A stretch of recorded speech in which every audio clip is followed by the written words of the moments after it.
ఓకేనండి. కోటేశ్వర గారు మీరు చెప్పండి అసలు ఈ వ్యాఖ్యలు అంటే సీఎం రేవంత్ రెడ్డి చేసిన వ్యాఖ్యలను ఏ విధంగా చూడాలంటే అంటే ఒక ప్రధానిని మీరు బీసీకి సంబంధించిన వారు కాదు, ముఖ్యమంత్రి అయిన తర్వాత బీసీ అయ్యారంటూ కూడా పబ్లిక్గా ఆయన అన్న మాట.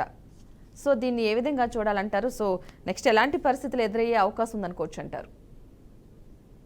రేవంత్ రెడ్డి గారు ప్రధానమంత్రి కులం గురించి చేసినటువంటి వ్యాఖ్య ఆయన జాగ్రత్తగానే మాట్లాడారు అనేది నా అభిప్రాయం. ఎందుకు అంటే మన దేశంలో జరిగినటువంటి పరిణామాలలో ఓసీలుగా ఉన్నటువంటి వాళ్ళని ఓబీసీలుగా పరిగణిస్తూ చేసినటువంటి చట్ట సవరణలు మనకు తెలిసిందే. అలాంటి ఓబీసీల్లో చేర్చినటువంటి వాళ్ళని కొంతమందిని ఎస్టీలుగా మార్చినటువంటిది కూడా జరిగింది. అది గుజరాత్లో కూడా జరిగింది. ఇప్పుడు బీసీల్లో ముస్లింలని చేర్చడానికి మేము ఒప్పుకోము అని చెప్పేసి చెప్తున్నటువంటి బీజేపీ నాయకులు గుజరాత్లో ఉన్నటువంటి ఓబీసీ జాబితాలో ముస్లిం కులాలు ఉన్నాయి అనేటువంటి వాస్తవాన్ని వాళ్ళు తెలుసుకోవాలి. అందుకని దీనికి సంబంధించినటువంటి వివాదం వాస్తవంగా ఓబీసీ జాబితాలో లేనప్పుడు ఆ జాబితాలో లేనటువంటి అనేక కులాలు అగ్రవర్ణాల జాబితాలో ఉన్నమాట వాస్తవం. అది కాంగ్రెస్ చేసిందా లేకపోతే బీజేపీ చేసిందా అనేటువంటిది 94లోనే కాంగ్రెస్ ప్రభుత్వ హయాంలోనే ఆ కులాన్ని నరేంద్ర మోడీ పుట్టినటువంటి కులాన్ని ఓబీసీలో చేర్చింది. అందువల్ల మేము నరేంద్ర మోడీ గారు తనకు తాను మార్చుకోలేదు అనేటువంటిది బీజేపీ వాళ్ళు చెప్తున్నది వాస్తవం. అందుకని అది ఇంప్లిమెంటేషన్ లోకి ఒకవేళ కాంగ్రెస్ ఆ విధంగా చేర్చిన అది ఇంప్లిమెంటేషన్ లోకి ఎప్పుడు వచ్చింది ఏమిటనేటువంటిది ఒక్కొక్క రాష్ట్రాన్ని బట్టి తేడాలు ఉన్నాయనేది మనం గమనించాలి.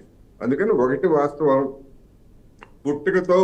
పుట్టుకతో ఓబీసీ లేదా బీసీ కాదు, పుట్టుకతో ఇంకొకళ్ళు ఎవరైనా కావచ్చు, అది నరేంద్ర మోడీ గారే కాకపోవచ్చు లేదా ఇంకోటి కావచ్చు.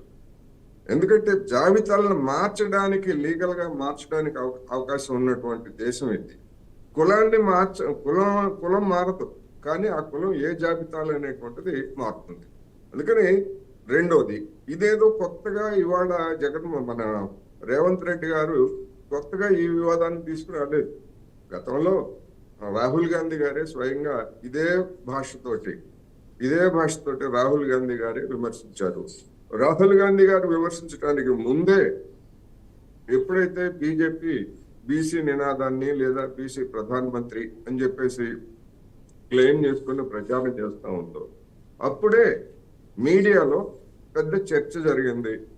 నరేంద్ర మోడీ గారు ఏ సామాజిక తరగతిలో పుట్టారు, ఆ సామాజిక తరగతికి చెందినటువంటి కులం ఎప్పుడు ఏ జాబితాలో ఉంది అనేటువంటి చర్చ గతంలోనే జరిగింది.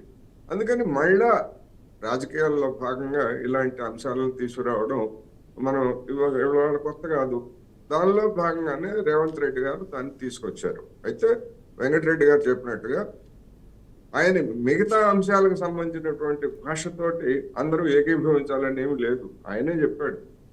ఇప్పుడు దేవేందర్ గౌడ్ గారి పుస్తక ఆవిష్కరణ సభలో ఆయన మాట్లాడిన దానికి ఇప్పుడు మాట్లాడుతున్న దానికి ఇప్పుడు ఇట్లా జరుగుతుంది కనుక మేము కూడా అట్లాగే ఉండాల్సి వస్తుందని చెప్పేసి ఆయనే తన భాష దాని గురించి స్వయంగా చెప్పుకున్నారు. కనుక మిగతా విషయాల గురించి మిగతా భాష గురించి నేనైతే సమర్థించాను. రేవంత్ రెడ్డి గారు కావచ్చు, బండి సంజయ్ గారు కావచ్చు, లేకపోతే కేసీఆర్ కావచ్చు, ఎవరైనా కానీ అది ఒక ఫ్యాక్టు. నరేంద్ర మోడీ గారి సామాజిక తరగతికి సంబంధించినటువంటి ఒక ఫ్యాక్టు. అసలు ఇప్పుడు అది చర్చే కాదు నా అభిప్రాయం ప్రకారం. రేవంత్ రెడ్డి గారు దాన్ని ఆ విధంగా ఎందుకు ప్రస్తావించారో తెలియదు. ఎందుకు ప్రస్తావించారంటే బీసీ సర్వే మీద వచ్చినటువంటి వివాదాలు, దాని మీద బీజేపీ లేవనెత్తిన లేదా బీఆర్ఎస్ లేవనెత్తినటువంటి విమర్శలు వీటిపూర్వకంగా కూడా ఆయన లేవనెత్తారు. అందువల్ల దానికి సంబంధించిన ఏమన్నా మంచి చెడ్లు ఉంటే మాట్లాడుకోవచ్చు, తప్పేం లేదు. ఎందుకంటే ఇప్పుడు తాజాగా జరిగింది కనుక. అందువల్ల నరేంద్ర మోడీ గారి కులం గురించి ఇప్పుడు వాళ్ళ చర్చ అనేటువంటిది అర్థం లేనటువంటి అనేది నా అభిప్రాయం. ఓకే.